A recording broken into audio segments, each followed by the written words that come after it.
Okay, so bear with me a second here, folks, because you might notice that I'm not actually using my front-facing camera at the moment. Why is that? There's a good reason. That's because my son decided to break it the other day. And, oh crap, hold on.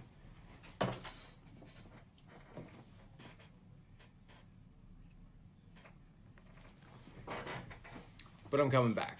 Here we are. Welcome aboard, ladies and gentlemen, to today's edition of Poso Nation. Today, Antifa and their affiliate groups have essentially stormed a police station in Seattle after the station was abandoned by the mayor and the police forces.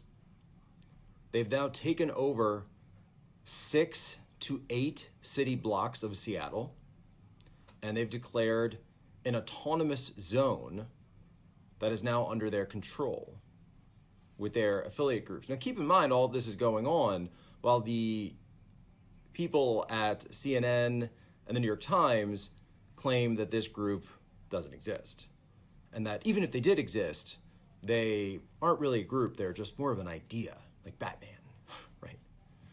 No, this group does exist, and now they've taken territory. And they've declared that this territory is no longer part of the United States. You remember the same tactic when ISIS was taking over parts of Syria and then declaring it to be part of their new caliphate.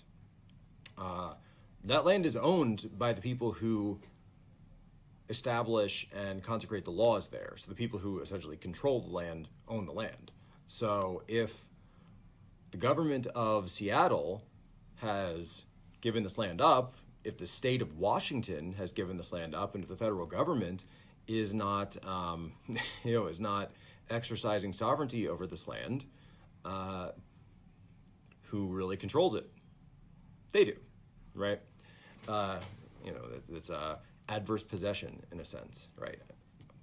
I'm speaking a little bit facetiously, but I'm making a point here that you now have a situation where there is a group, and we're not sure. There were some reports. I know that Tim Pool was talking about them potentially being armed, but I think they were just asking for arms. I don't think they said that they were armed, though we do know that violence has been used in Seattle. We do know that there are violent left-wing groups out there, such as the John Brown Gun Club. One of their members firebombed an ICE facility last year. So we do know that there are armed groups that are in common cause with Antifa, the Emerald City Antifa out there, as they call themselves.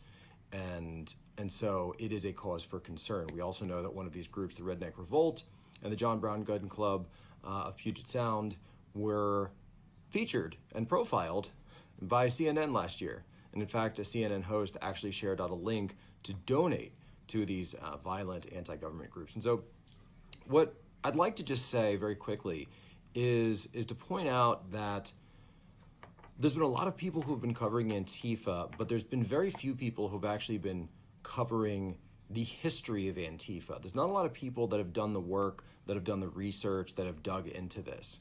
How many people have told you, for example, that the founder of Antifa was Ernst Thälmann, who was a communist in Germany, German communist?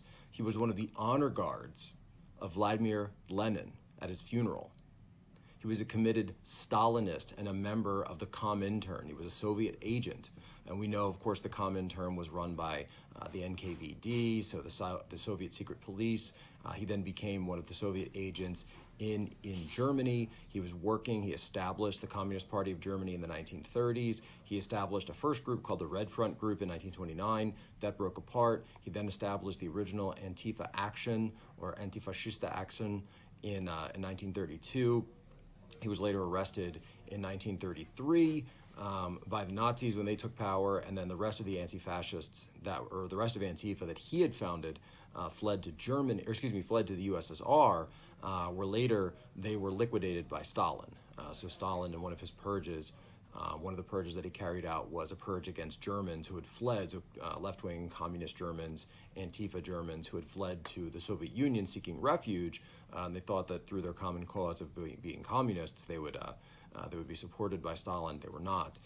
In fact, Ernst Thälmann had reached out to, or excuse me, his family had reached out to Stalin and had reached out to the German Communist Party during the time of his arrest. So he was kept in prison in solitary for 11 years. His family tried to get him released during the Molotov-Ribbentrop Pact when conditions really thawed, relations thawed between the Nazis and the Soviets. But who was in charge of the Communist Party, the German Communist Party, after Thälmann? Well, it was, of course, Walter Ulbricht. Walter Ulbricht later went on to become the Chancellor of East Germany when the Soviets took power there. Walter Ulbricht denied the request of Thälmann to be returned to his family because he viewed him as a political rival. So this, and again, there's a long history of Antifa, there's a long history of who they are and what they are, and the fact, I think, that so many people are trying to reduce them to some kind of meme or trying to reduce them to some kind of boogeyman, they're not actually going through and simply telling